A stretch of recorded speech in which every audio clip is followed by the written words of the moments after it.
Hello everyone, I am Minal Moon, lecturer in Information Technology, Government Polytechnic, Brahmapur. In previous video, we have seen what is operating system and various functions and services provided by the operating system and component of computer system, various views of user point of view and system point of views of operating system. Now in this video, we will see the types of operating system. On the basis of way of working of operating system, there are basically 6 types of operating system. Okay, we will see one by one. It is just the introduction of that types. In the next lecture we will see each operating system in details. Okay, so first type is batch operating system. नाम में ही देखो batch है, means batch, हम batch किसको बोलते हैं, जैसे प्रैक्टिकल की बैच है या एक कंप्यूटर की बैच है या एक ईयर वाइज बैच होंगी हमारे कॉलेज की। तो बैच बैच मीन्स क्या होता है, ग्रुप। ठीक है, नाम में ही ग्रुप है। तो इस ऑपरेटिंग सिस्टम में क्या होता है, the programmer prepared the job and submitted to the operator. Okay, यहाँ पे जो यूजर होता है वो डायरेक्टली कम्युनिकेट नहीं करता है ऑपरेटिंग सिस्टम के साथ। यहाँ पे इंटरमीडिएट एक ऑपरेटर होता है सिस्टम में, जहाँ पे हम यूजर जो होते हैं या प्रोग्रामर होते हैं वो जॉब जो है सबमिट करता है ऑपरेटर के पास। फिर ऑपरेटर क्या करता है, operator group the job with similar requirement. Operator क्या करता है, जो भी सिमिलर रिक्वायरमेंट के जॉब होंगे, जैसे 2 यूजर ने सबमिट किए, एक को गाना प्ले करना है और सेकंड को मूवी प्ले करना है। ठीक है, तो ये सिमिलर टाइप ऑफ जॉब हो गया, ऑडियो वीडियो प्ले करना है। देन अनदर 2 यूजर ने सबमिट कर दिए कि एक को वर्ड रिलेटेड काम करना है और एक को पावर पॉइंट रिलेटेड काम करना है। तो ये similar type of job requirement हो गए, तो वो दोनों का ग्रुप हो गया। तो बैच ऑपरेटिंग सिस्टम में क्या होता है, depends on the system requirement, task or job are grouped together. ठीक है, and then submitted to the process in the form of batch. जो सीपीयू होता है या प्रोसेसर होता है उनको ग्रुप के फॉर्म में सबमिट किया जाता है, and then processor execute it batch by batch. ठीक है, तो जैसे ही बैच सबमिट होगा तो वो ग्रुप वाइज ही टास्क को सबमिट करेगा। मीन्स पहला बैच हो गया हमारा जैसे गाना प्ले करने का और मूवी प्ले करने का, तो प्रोसेसर जो है वही बैच पहले गाना प्ले करेगा और मूवी प्ले करेगा। ठीक है, फिर वो बैच खत्म एग्जीक्यूट होने के बाद ही सेकंड बैच पे वो जंप करेगा, फिर सेकंड बैच होगा हमारा वर्ड या पीपीटी का। ठीक है, तो ऐसे वन बाय वन जितने भी नंबर ऑफ जॉब होंगे उनके नंबर ऑफ बैच बनेंगे, एंड बैच वाइज जो भी आपका टास्क होगा या फंक्शन होगा वो एग्जीक्यूट होंगे। ठीक है, तो ये हो गया आपका फर्स्ट बैच ऑपरेटिंग सिस्टम। इनमें क्या होता है, यूजर और प्रोग्रामर प्रिपेयर्ड और submitted the job to the operator in the system, then operator create the group or batch of job on the basis of similar requirement of that particular job, and then operator submit that batch to the processor to execute the particular task, and operating system execute that batch one by one. ठीक है, तो ये हो गया हमारा batch operating system. Then second type है multi programming operating system. ठीक है, नाम में ही देखो multi and programming, multi programming, बहुत सारे प्रोग्राम। ठीक है, तो हम प्रोग्राम किसको बोलते हैं, प्रोसेस जो प्रोग्राम होते हैं, जो नंबर ऑफ टास्क हम सबमिट करते हैं प्रोसेसर को। तो program consist of number of instruction, input output instruction, various types of files. ठीक है, तो number of programs execute at a time execute करता है उसको हम मल्टी प्रोग्रामिंग ऑपरेटिंग सिस्टम करते हैं। That means this operating system execute 2 or more programs at the same time, but actually वो एट अ सेम टाइम कौन सा भी processor at the same time पे 2 प्रोग्राम एग्जीक्यूट नहीं कर सकता। कौन सा भी प्रोसेसर हो वो एग्जीक्यूट नहीं कर सकता। वो सिर्फ यूज़र को ऐसे दिखाता है कि एट ए टाइम वो 2 टास्क परफॉर्म कर रहा है, बट एक्चुअल में क्या होता है, थोड़ी मिलीसेकंड के लिए वो एक टास्क में काम करेगा, फिर जंप करेगा, उसको हम फिर जंप करने के बाद दूसरा टास्क परफॉर्म करेगा और से जंप करेगा, फर्स्ट टास्क परफॉर्म और से जंप करेगा, सेकंड टास्क परफॉर्म करेगा। मीन्स वहाँ पे टास्क 1 टास्क 2 टास्क 1 टास्क 2 के बीच जंपिंग शुरू रहती है हमारे ऑपरेटिंग सिस्टम को, उसको हम बोलते हैं कंटेक्स्ट स्विचिंग। अगले नेक्स्ट वीडियो में आएगा आपका ये concept context switching. But actual में क्या होता है, मल्टी प्रोग्राम में हमसे इससे लगता है कि मल्टीपल टास्क परफॉर्म हो रहा है, बट एक्चुअल में सिर्फ एट अ टाइम पे सिंगल टास्क ही परफॉर्म होता है। सिर्फ हम यूज़र को ऐसे लगता है कि मल्टीपल टास्क परफॉर्म हो रहा है। एग्जांपल जैसे हम गाना भी सुनते हैं और वर्ड पे काम भी करते रहते हैं या डॉक पे काम करते रहते हैं, तो हमको ऐसा लगता है कि एट अ टाइम 2 काम शुरू है, बट एक्चुअल में ऐसे होता नहीं है। बैकग्राउंड में प्रोसेसर जो है थोड़ी देर वो गाना प्ले करता है, थोड़ी देर में हमारे डॉक पे आता है, थोड़ी देर में गाना प्ले करता है, थोड़ी देर में डॉक पे आता है, बट हम यूज़र को ऐसे लगता है कि एक्चुअल में एट अ टाइम 2 जो टास्क है या फंक्शन है वो परफॉर्म हो रहा है। तो उसको हम बोलेंगे मल्टी प्रोग्रामिंग ओएस। ठीक है। In this OS, 2 or more programs reside in memory and CPU jumps one job to another job. In this way, CPU is always busy, does not sit idle. Okay. Then next type है multi processor.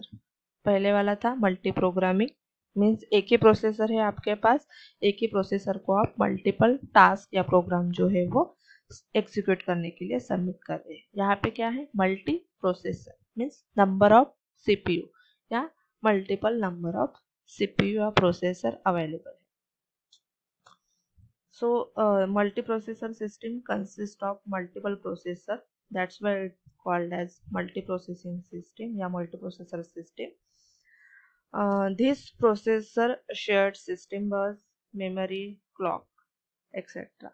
So this processor, numbers of processor are connected to the single system, and this multiprocessor system shared the memory. So this system is called as the tightly coupled system. जो भी processor memory share करता है उसको हम tightly couple system बोलते हैं, और जो मेमोरी शेयर नहीं करता या सिस्टम बस शेयर नहीं करता उसको हम लूजली कपल्ड सिस्टम बोलते हैं। तो इसमें क्या होता है, मेमोरी, सिस्टम बस and other some hardware are shared by the processor. So this system is called as the tightly coupled system. ठीक है। तो यहाँ पे मल्टी प्रोसेसर होती है, तो numbers of task at a time हम एग्जीक्यूट कर सकते हैं, साइमल्टेनियसली एग्जीक्यूट कर सकते हैं, क्योंकि जैसे जितने नंबर ऑफ प्रोसेसर होंगे उतने नंबर ऑफ टास्क हम एट अ टाइम एग्जीक्यूट कर सकते हैं। देन नेक्स्ट टाइप है real time OS. Real time OS means real time related functions perform करता होगा। जैसे एटीएम मशीन है, एटीएम मशीन में क्या होता है, रियल टाइम चेंजेस होते हैं, यानी जो भी हम यूज़र उससे कम्युनिकेट करता है तो रियल टाइम रिप्लाई देता है। अगर उसको कैश विड्रॉ करना है तो रियल टाइम वो रिप्लाई करने के बाद हमको कैश विड्रॉ कर देता है। अगर सीडीएम मशीन होंगी तो कैश डिपॉजिट करना है तो वो कैश डिपॉजिट करता है। तो ये जो रियल टाइम के जो टास्क परफॉर्म होते हैं, ऑपरेशन परफॉर्म होते हैं, उसमें real time OS operating system होते हैं। मीन्स कुछ टाइम पीरियड होता है या टाइम लिमिट होता है, उसी टाइम लिमिट या टाइम पीरियड में उस ऑपरेटिंग सिस्टम को वो टास्क कंप्लीट करना पड़ता है, या जो भी यूज़र होगा उसके साथ कम्युनिकेट करना पड़ता है। So in a real time system respond to the event within a certain time period. It is special purpose OS which has time as a key factor. इसमें time is a key factor. Time बहुत important है। Means अगर हम ATM में गए तो उतने time में हमारे पैसे ये या कैश है वो विड्रॉ होने चाहिए। अगर नहीं होंगे तो हमारा कैश में कुछ इनबैलेंस हो जाता है, कंसिस्टेंसी नहीं रहती है, हमको पता ही नहीं रहता है कि कैश का ट्रांजैक्शन हुआ है या नहीं, या हमको मैसेज आ जाता है कभी कभी। ठीक है। तो ये सब प्रॉब्लम अवॉइड करने के लिए जो टाइम का जो फैक्टर है वो इम्पोर्टेंट फैक्टर, इसलिए जहाँ जहाँ पे time is a key factor है वहाँ वहाँ पे real time operating system use होती है। देन नेक्स्ट टाइप है time sharing OS. Time sharing OS में क्या होता है, सिंगल सीपीयू होता है, मल्टीपल नंबर ऑफ टास्क हम सबमिट करते हैं। तो यहाँ पे क्या होता है, टाइम क्वांटम असाइन कर देते हैं या टाइम स्लॉट असाइन कर देते हैं। ठीक है, जैसे 10 लोग हैं तो 10 लोग को एक कंप्यूटर यूज करना है, तो वो क्या कर देता है, 1 आवर के लिए यूजर 1 यूज करेगा, देन सेकंड आवर के लिए यूजर 2 यूज करेगा, थर्ड आवर के लिए थर्ड यूजर यूज करेगा अप टू 10 आवर। ठीक है, फिर 11 आवर पे और से फर्स्ट वाला यूजर करेगा, 12 आवर के लिए और से सेकंड वाला यूजर यूज करेगा। मीन्स यहाँ पे क्या होता है, टाइम एक ही कंप्यूटर है और 10 यूजर है, इसलिए जो कंप्यूटर सिस्टम है वो टाइम के हिसाब से या टाइम स्लॉट के हिसाब से शेयर हो रहा है। तो यहाँ पे टाइम शेयरिंग में क्या होता है, नंबर ऑफ टास्क सबमिट की जाती है प्रोसेसर को, कुछ टाइम स्लॉट डिसाइड किया जाता है 5 मिलीसेकंड या 1 मिलीसेकंड, जो भी टाइम स्लॉट होगा वो उसी टाइम स्लॉट के हिसाब से और एक एक फंक्शन को सीपीयू प्रोसेसर एग्जीक्यूट करने के लिए असाइन किया जाता है। ठीक है, तो in time sharing OS system multiple processes execute simultaneously but for short period of time called as time quantums or time slot, and then CPU serves another process. It is useful for interactive system. Then next OS है, this is the last type OS for that is distributed OS. Now distributed OS में भी क्या होता है, multiples numbers of, it consist of multiples numbers of processor. जैसे अभी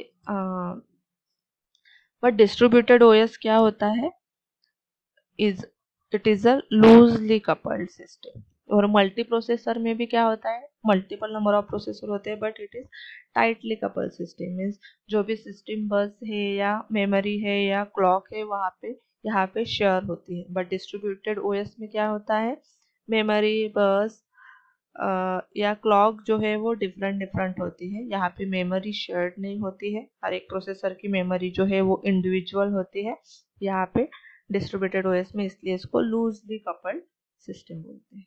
ठीक है, एंड डिस्ट्रीब्यूटेड सिस्टम में they are communicate, multiple processor are communicate with each other with the help of number of multiple communication lines. Means कुछ hardware होंगे, software होंगे या कुछ सिस्टम बस होंगे, उसके हिसाब से वो एक मेक के साथ कम्युनिकेट करते हैं।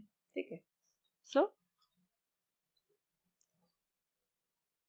These are the various types of operating system. Batch operating system यानी ग्रुप में जो भी टास्क है उसके सिमिलर रिक्वायरमेंट के बेसिस पे ग्रुप बनाया जाता है, उसको हम बैच बोलते हैं। और फिर बैच वो ऑपरेटर वो बैच बनाता है, फिर वो सीपीयू को सबमिट करता है और on the basis of that batch wise जो टास्क या फंक्शन है वो एग्जीक्यूट किए जाते हैं। मल्टी प्रोग्रामिंग में multiple number of task execute होते हैं at a time.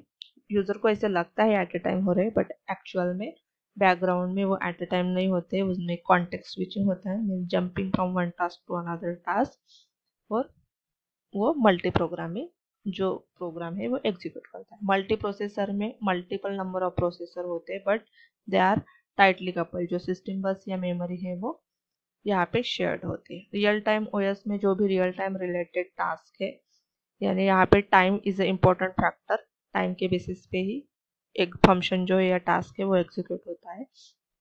Time sharing system में जो भी प्रोसेसर है या सीपीयू है कुछ लिमिटेड टाइम स्लॉट के लिए असाइन किया जाता है पर्टिकुलर टास्क को, वो टाइम खत्म होने के बाद फिर सेकंड टास्क को असाइन किया जाता है, वो टाइम खत्म होने के बाद फिर नेक्स्ट टास्क को असाइन किया जाता है। ठीक है, तो ऐसे छोटा छोटा टाइम स्लॉट डिवाइड करने के बाद वो पर्टिकुलर टास्क को असाइन किया जाता है। एंड डिस्ट्रीब्यूटेड ओएस में भी नंबर्स ऑफ मल्टीपल सीपीयू होते हैं but they are loosely coupled, means memory या अदर जो कुछ भी हार्डवेयर है वो यहाँ पे शेयर नहीं की जाती है। इंडिविजुअल प्रोसेसर की इंडिविजुअल मेमोरी या हार्डवेयर होता है और वो कम्युनिकेट करते हैं सिस्टम बस के थ्रू। ठीक है, these are the various types of operating system. In next lecture we will see the batch operating system in details. Thank you.